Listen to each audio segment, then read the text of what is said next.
அகஜானன பத்மார்க்கம் கஜானன மகர்நிஷம் அநேகதந்தம் பக்தானாம் ஏகதந்தம் உபாஸ்மஹே.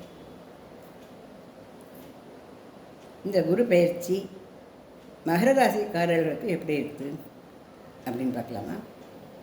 மகர ராசிக்காரர்கள் சுறுசுறுப்பானவர்கள், தைரியசாலிகள், துணிச்சலானவர்கள், வீரர்கள், விளையாட்டு வீரர்கள், பெரிய பெரிய பொறுப்பில் இருக்கிறவர்கள், கண்டிப்போடு அன்பும் கலந்தவர்கள், வீட்டை நாட்டை நல்லா நிர்வகிக்கிற திறமைப்படுத்தியவர்கள், ஆற்றல் உடையவர்கள், அட்டகாசமானவர்கள், பொறுமை உள்ளவர்கள். ஆனால் இளம் பிராயத்தில் எவ்வளோ பெரிய சீமான் வீட்டு குழந்தையாக இருந்தாலும் ரொம்ப வீடு நிறைய எல்லாரும் விருந்து சாப்பிட்டு இருந்தால் கூட அவர்கள் வரைக்கும் அவர்களுக்கு வெறும் கஞ்சியும் கூழும் தான் சாப்பிட்ருப்போம். வீடு நிறைய பட்டும் பட்டாடையும் ஒருத்தின்னு இருந்தால் கூட அவர்கள் வரைக்கும் சாதாரணமான ஒற்றுமணிகள் தான் அவளுக்கு கிடச்சிருக்கும். வாழ்க்கையில் நிறைய போராட்டங்களை பார்த்தவா, எல்லாத்தையும் வெற்றியும் கண்டவா. இப்படி இருக்கிற வழக்கு மற்றவர்களை காப்பாற்றணும் அப்படிங்கிற எண்ணம் உண்டு.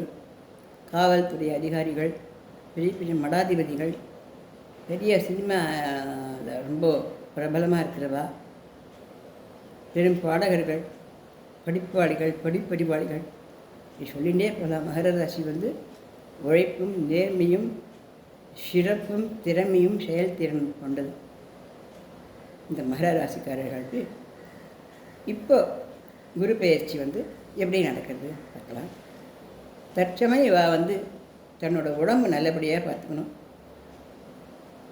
இஎன்டி, அதாவது காது, மூக்கு, தொண்டை, இதுகள்லாம் பிரச்சனை வராதபடியாக பார்த்துக்கணும். ஏதாவது கொஞ்சம் பிரச்சனையாக இருந்தாலும் உடனே டாக்டரை போய் பார்த்து சரிப்படுத்திக்கணும்.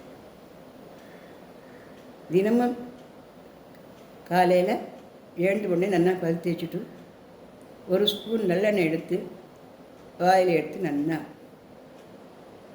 வாயிலே வச்சுட்டு ஒரு 10 நிமிஷம் கழித்து அதை கபிழிச்சுட்டு வந்துடணும். இது தனீஸ்வர பகவானுக்கு உண்டான பிரீத்தியாக இருக்கும். இந்த கண், மூக்கு, தொண்டையினுடைய பிரச்சனைகள் அவளுக்கு வராமல் காப்பாற்றப்படும். வயிற்று புண்ணு, வாய் புண்ணுலாம் வராமல் பார்த்துக்கணும். வண்டி வாகனங்களை போச்ச ரொம்ப ஜாக்கிரதையாக போகணும். என்னதான் விளையாட்டு வீரர்களாக இருந்தாலும், என்னதான் நல்லா ஓட்டக்கூடியவர்களாக இருந்தாலும் ரொம்ப சர்வ ஜாக்கிரதையாக வண்டிகளை ஓட்டிட்டு போகணும். இதெல்லாம் ஒரு எச்சரிக்கை குறிப்புகள் தானே ஒழிய பயப்பட எதுவுமே தேவையானது கிடையாது. இவர்கள் கோபத்தை குறைச்சிக்கணும். இப்போ கொஞ்சம் கோபம் வரும். ஏன்னா சாது மிரண்டா காடு கொள்ளாதுன்னு இல்லையா? வாழ்க்கையில் எல்லாருக்குமே தான் கஷ்டம் வருது, எல்லாருக்கும் தான் சந்தோஷம் வருதுன்னாலும் எந்த ஒரு சந்தோஷம் முன்னாடியும் நிறைய கஷ்டப்பட்டு சந்தோஷப்பட்டு வேலை. இதெல்லாம் ஒரு அளவில் என்ன ஆகுன்னா, என்ன பொறுமை, என்ன வேண்டி கிடக்குது. எல்லோரும் தான் எல்லாம் பண்ணுறா, நாமளாம் தடபடன்னு கொஞ்சம் கோவமாக கோச்சின்னு பார்க்கலாமா அப்படின்ற மாதிரி எண்ணம் வரும். ஆனால் அந்த கோவமே அவளுக்கு நோயாக வரும். அதனால் கோபத்தை ரொம்ப அதிகமாக குறைச்சிக்கணும். மற்றபடியாக நல்லா வெளிநாட்டு வேலை கிடைக்கிறது, அதுக்கப்புறம் கல்யாண காட்சிகள்லாம் நடக்கிறது, பேரம் பேச்சு பிறக்கிறது, அதுக்கப்புறம் உடம்பு சரியில்லாத கணவனோ மனைவியோ பட்டிருந்தால் அவன் நல்லா தெம்பாக எழுந்துக்கிறது, குழந்தை குட்டிகள் பிறக்கிறது, சிகிச்சைகளுக்கு அப்புறம் குழந்தை கர்ப்பம் உண்டாகணும், அதுக்குண்டான ஒரு சிகிச்சைகள்லாம் பெறுவதில்லை. அது மாதிரி பண்ணால் குழந்தை குட்டிகள் பிறக்கிறது. படிப்பில் பசங்க ரொம்ப குழந்தைகள் மாணவர்கள் நல்லா உழைச்சி படிக்கணும். இவ ஏற்கனவே நல்ல உழைப்பாளிகள் தான், அவன் சொல்லணும்னு அவசியமே இல்லை. இருந்தாலும் இன்னும் நிறைய உழைப்பை கொடுக்கணுங்கிறத கிரகநிலைகள்லாம் காட்டுறதுனால அவர் நல்லா உழைப்பை ரொம்ப அதிகமாக கொடுக்கணும். அதே நேரத்தில் உடல்நிலையையும் நல்லா கவனமாக இருக்கணும். நிறைய தண்ணி குடிக்கணும். நிறைய வாட்டர், தண்ணினா வாட்டர், நிறைய வாட்டர் குடிக்கணும். நிறைய சாப்பாடு நல்லா நிறைய எடுத்துக்கணும். காரம் ரொம்ப வேண்டாம், எண்ணெய் காரமெல்லாம் கொஞ்சம் குறைச்சி எடுத்துக்கணும். அதுக்கப்புறம் மனசு விரும்ப விட்டுவிடக்கூடாது. இவ்வளோ நிறைய கஷ்டம் சந்தோஷம்லாம் பார்த்தவா தான் அப்படின்னாலும் எப்போ பாரு கஷ்டம் கஷ்டம்னா எரிச்சல் வரும் இல்லையா, அந்த எரிச்சலுக்கு இப்போ நம்ம போகக்கூடாது. இப்போ பெரிய கஷ்டங்களாக தான் எதுவுமே உங்கள் வாழ்க்கையில் வரப்போகிறதெல்லாம் இல்லை, எல்லாத்தையும் கடந்து வந்தாய் போச்சு. இருந்தாலும் 4-6 மாதங்கள் போச்சுன்னா ஒரு அக்டோபர் மாதத்துலேருந்து நல்ல காலங்கள் நிறைய தெரியறதுனால ஒரு 4-6 மாதங்களுக்கு கொஞ்சம் பொறுமையாகவும் நிதானமாகவும் இருக்கணும்.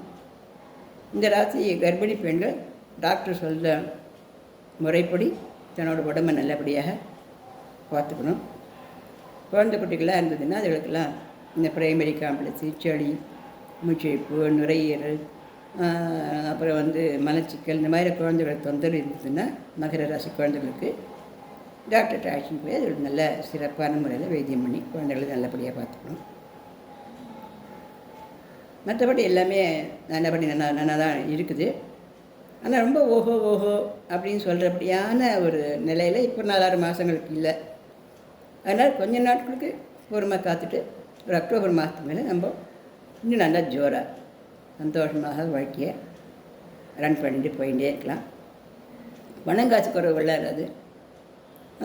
மற்றபடி மனசுக்கு பிடிக்காததெல்லாம் எதுவும் நடக்க போகிறதெல்லாம் இல்லை. ஆனால் மனசுக்கு பிடிச்சதும் எல்லாமே நடக்கும் இப்போது அப்படின்னு சொல்கிற மாதிரியான அளவில் இப்போ கிரகநிலைகள் காட்டலை. மற்றபடி எல்லாம் என்ஜாய் சந்தோஷமாக நம்ம பாட்டுக்கு நல்லாவே இருக்கலாம். சரியா?